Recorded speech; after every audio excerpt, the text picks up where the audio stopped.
Well, hello, neighbor. So this is going to be an interesting one to review because we have here an instance where, once again, the movie that we were sold via trailers and advertising and whatnot is not, in fact, the movie that we got. So, the movie we were sold was more or less for lack of better terminology, a biopic of Mr. Rogers at a certain time in his life. The trailers sell us this thing about a hard-hitting reporter who's going to do an expose on him, and of course, is going in looking for dirt because no one can be as good and pure as Mr. Rogers seems to be, and they strike up an uncommon friendship over the course of the interviews as he learns that Mr. Rogers is, in fact, that wonderful, and it helps him with his own fragile, life. So that's the kind of movie we're sold. Kind of like Green Book without the racist overtones, In other words, what we're sold is a movie where you're going to get a lot of the two of them together. But that's not really the movie we got. The movie we got is very much the reporter's story. And Mr. Rogers is more of a, for lack of better terminology, a guardian angel. He's kind of a Clarence who comes in for a few scenes here and there, and then we're back to dealing with the reporter and his issues. So the first thing that kind of strikes me as I start to try to review this is, coming to terms with the movie that we got versus the movie that actually was advertised. So, another thing about it is this movie is a lot trippier than I was anticipating. Just little things. There's like a bookend here. So the movie opens with Tom Hanks doing his Mr. Rogers impression, and it's like you're watching the show, and he's doing the whole picture board thing. And he goes, "Here's a picture of my friend Matt Vogel. Someone hurt my friend," or I forget what the guy with the character Lloyd Vogel. And he's talking, and then the plot kind of starts. So you're like, wait a minute, is this an actual episode, or are we just using it as a bookend? They go back to the film, back to the Mr. Rogers kind of TV show thing, and the postman brings them the video. They look at it, a picture about how magazines were made, and the reporter's there, and that's where the scene picks up. So there's this very odd bridging device being used that you're not expecting. It's not bad. I want to stress that. It's just you're not expecting it. And then this was the cool thing. I really liked this. Almost all of the exterior shots are models, box houses like the old Mr. Rogers Neighborhood set. So every time they do an establishing shot or someone flying or landing or whatnot, it's all done with models, obviously models, to make it look like it's part of the Mr. Rogers show set. And that's interesting. I liked that. There's a trippy ass dream sequence in the middle of it, and it's just like you really. There are times in this movie that I kept thinking that if you re-edited it slightly, you could make this into a horror picture. Tom Hanks is giving a great performance as Mr. Rogers, but there is a problem sometimes when an actor is doing an impersonation of an actual person, is that what the actual Fred Rogers could say in his natural tone and tempo and all that, it sounded natural for him. When someone with as recognizable a speech pattern as Tom Hanks tries to replicate that, 95% of the time it comes off really good, like almost flawless. There are times you think you're actually watching Mr. Rogers, if not for the fact that the face is very different, but the sound is almost perfect. But the other 5% of the times, there are a few lines he says and a few looks he gives to the camera that, I swear to God, you'd think he was playing a serial killer. Would you like to meet my very special puppet friend? Why don't you talk to him? It's like, okay, you're kind of freaking me out there, Tom. Apparently that was just me, though. So yeah. Again, Tom Hanks does a fantastic job. He's Tom Hanks. I mean, I can't think of an instance where Tom Hanks has given a bad performance. I mean, it's a masterful performance. But again, if this was an Oscar nomination thing, he'd be the supporting actor. And I think that's where the major, I don't know if it's a problem, but the major issue with the film, I don't know quite what word to use. I guess the major disconnect for me, the major disconnect with this movie is that because most of it is spent with Matthew Reyes as Lloyd Vaughn, that's not right, but as the reporter, so much of the movie is around him. And again, you came in here wanting to see Tom Hanks as Mr. Rogers. So when the story is not about him, and long stretches are about this guy and his family and his absentee father who has come back to his life just as he's dying, and is dealing with being a husband and father and all this. I hate to say it, but the film kind of drags, and you lose interest because you're like, that's not what I wanted to see. That's not the movie I was pitched. I want to see Mr. Rogers. That being said, I mean, there are a lot of great moments in this where, the moments they play with the Mr. Rogers and the reporter, the moments they let them interact are pretty close to perfection. I am not so insecure in my masculinity that I am not afraid to admit that I welled up a few times. There's a great scene in a restaurant that they have, and Mr. Rogers is trying to get the reporter to kind of accept his father, and he says, I think you're a great person, I think you're a wonderful person, but you are that person because of your father. So your father gave you good things, whether you know it or not. And he says, let's do this exercise with me. Take a minute and let's just think about all the people who loved us into being. And I like the phrasing of that.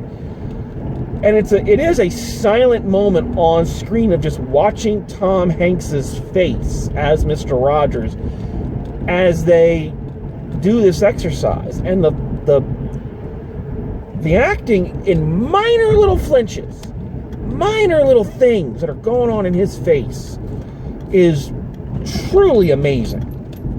And I will admit that in that moment I was like, I think pretty much everybody in the movie theater did it.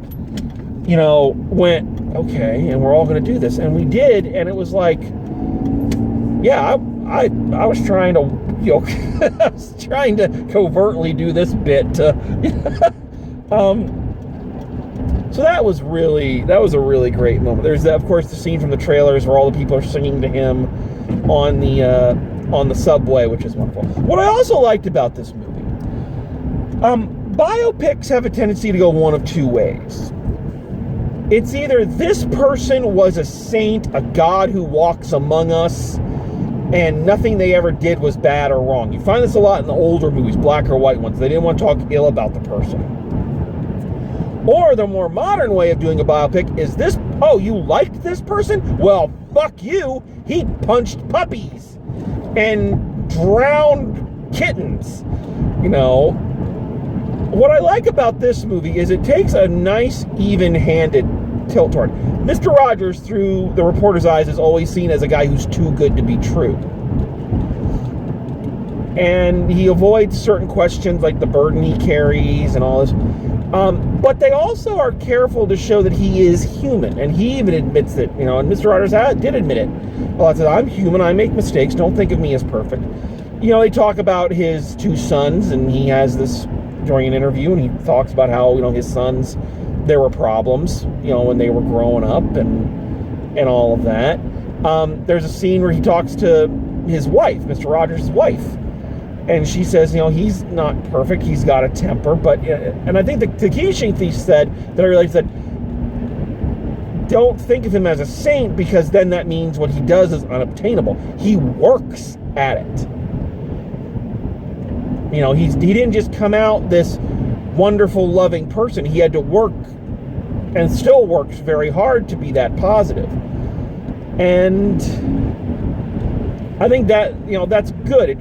Without showing him as an asshole or a drunk or some shit like that, they made it very clear. Yeah, this is not an act, but it's not exactly natural. There's practice that goes into this, a lifetime.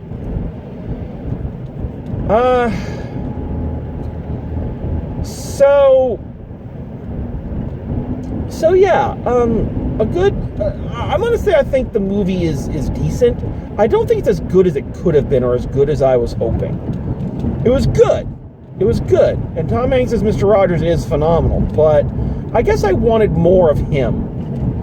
Maybe if I see it again, it'll be a question of, well, you have exactly as much as you need, don't overdo it. The story is not about him, it's about his impact on people, as opposed to about him, which I guess is the good way to go with a story about Mr. Rogers, because when we talk about people like Mr. Rogers, it's not a question of who they were, what was the impact they had.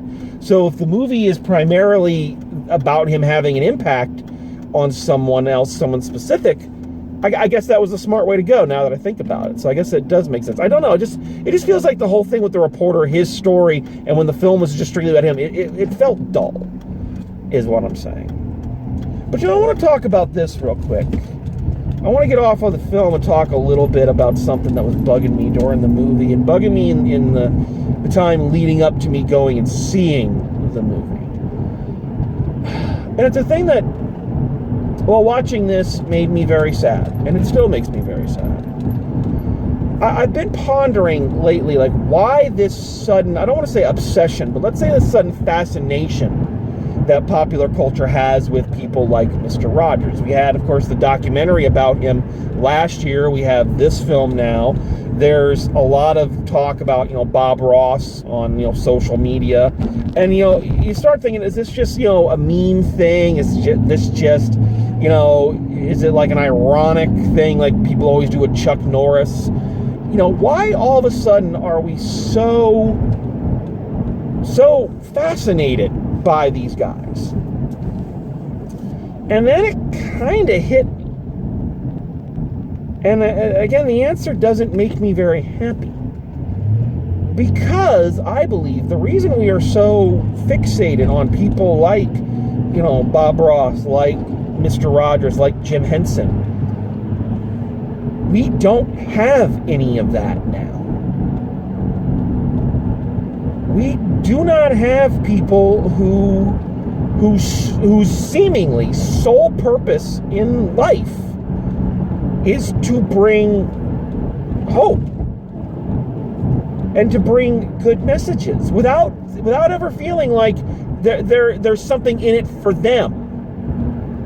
Without ever feeling, everybody who I can think of who is, who spreads hope, there's always this layer of phoniness or cynicism, and I realize that the reason we are becoming so obsessed and so intrigued with these people like them is because we have no one like that now. We don't trust it. As I just pointed out, and I'm just as guilty of this. So this isn't a me going, it's everybody else and not me. No, I'm part of this. Someone comes along who's genuinely positive, we don't trust it anymore. They've got to be up to something.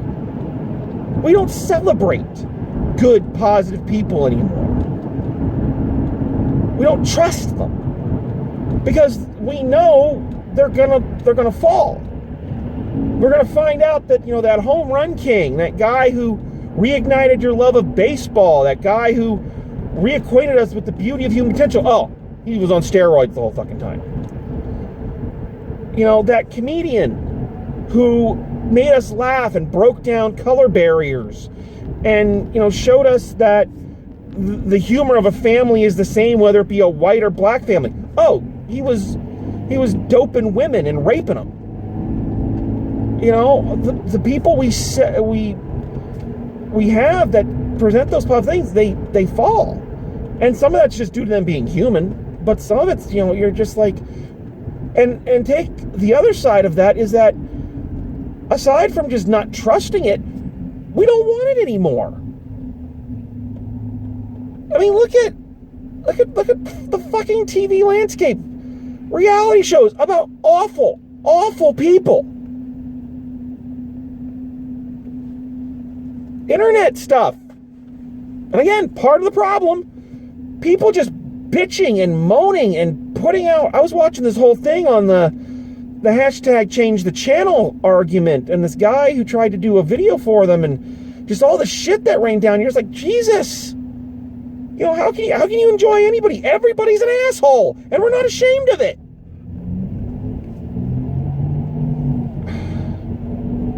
And maybe there are people. If you can think of anyone, please let me know, because I admit I don't know everything. I don't view everything. So if there are people you feel are bringing that positive, the only person I could really think of, Diamond Dallas Page, DDP Yoga. Because there's a guy who, when he talks and he says things like, I believe in you, like, I think you can do this, I never feel like he's lying to me. Yes, he's selling his product, but I don't ever feel like, the people he's helped, he's doing that to move product. That he does it because, he wants to help them. That's the, really the only person that could come to my mind on this. There's got to be others. And again, if you have any, if you know of any, please, let's talk about these people. Let's get these people on first. And again, you want some other proof we don't do this? Everybody remember Richard Simmons? The guy who did Sweatin' to the Oldies and became a big joke that we all laughed at. Oh, God, he's so gay. Oh, yeah, what a fucking asshole. A guy who was happy and trying to get overweight people and say to them, you're not worthless. You can still, you're still good about something. Even if you drop a pound, that's still an awesome pound. Be proud of that pound. Yeah, what a fucking asshole. Fuck that guy.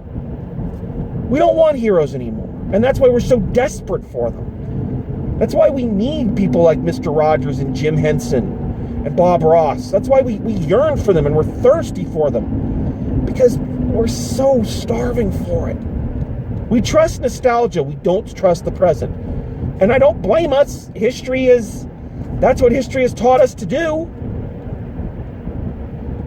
I'm off topic, way off topic. I don't usually go off topic that much, but it's just something that, again, and I think that led to a little bit of the disappointment I had. Was I wanted more. I wanted to feel good with Mr. Rogers a bit more. I wanted more of that. Because when that stuff was going on, I was all good. The world was good, and you felt like you did when you were a little tiny kid watching Mr. Rogers after Sesame Street. You really did. So the film has good merits, but it's not perfect. So let's wrap this up, this rant of mine. So final grade for A Beautiful Day in the Neighborhood, I'm gonna go a solid B.